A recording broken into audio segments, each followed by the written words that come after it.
কি পরীক্ষা আজকে? জীববিজ্ঞান? আরে জীববিজ্ঞানে তো অঙ্ক নাই, তার মানে এটা সহজ আছে, বানায় বানায় লেখা যাবে। আহ কি প্রশ্ন আসছে? সালোক সংশ্লেষণ কি? সালোক সংশ্লেষণ প্রক্রিয়াটি ব্যাখ্যা করো। এ তো অঙ্কের চেয়েও কঠিন হয়ে গেল।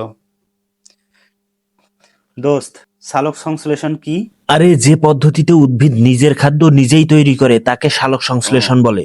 আচ্ছা, প্রক্রিয়া। এই তোমরা আজকেও কথা বলতেছো, প্রত্যেকটা দিন তোমরা কথা বলো, আর একবার কথা বললে কিন্তু খাতা নিয়ে তোমাদেরকে পরীক্ষার হল থেকে বের করে দেব। সালোক সংশ্লেষণ কি? সালোক সংশ্লেষণ প্রক্রিয়াটি দোস্ত, দোস্ত ইয়া কর, একটু একটু সংক্ষেপে একটু ব্যাখ্যা করে বল। এই ছেলে, তুমি ছাদের দিকে তাকিয়ে কথা বললে কি ভাবছো আমি বুঝবো না? আমি সব বুঝি। এটা তোমার লাস্ট ওয়ার্নিং, আর একবার যদি দেখি।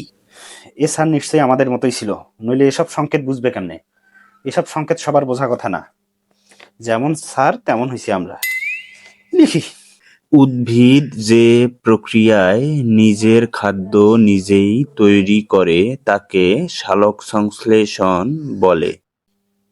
উদ্ভিদ আবার কিভাবে নিজের খাদ্য নিজে তৈরি করে? ওরা তো রান্নাও করতে পারে না। তাহলে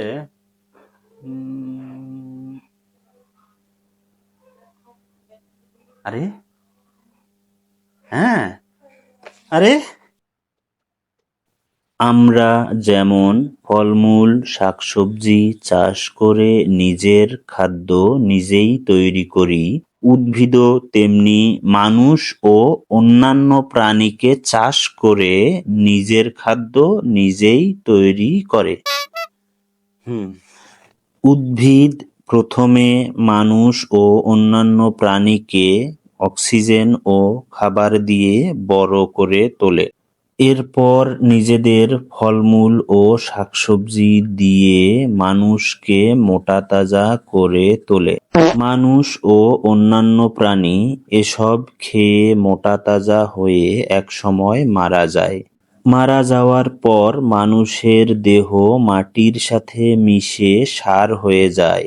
উদ্ভিদ তখন পেট ভরে আমাদেরকে অর্থাৎ মানুষ ও অন্যান্য প্রাণীকে খায়।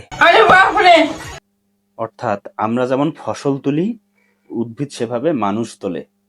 হুম এভাবেই উদ্ভিদ নিজের খাদ্য নিজে তৈরি করে। এছাড়া তো উদ্ভিদের খাদ্য তৈরির আর কোনো উপায় দেখি না। এটাই হবে, আল্লাহ ভরসা।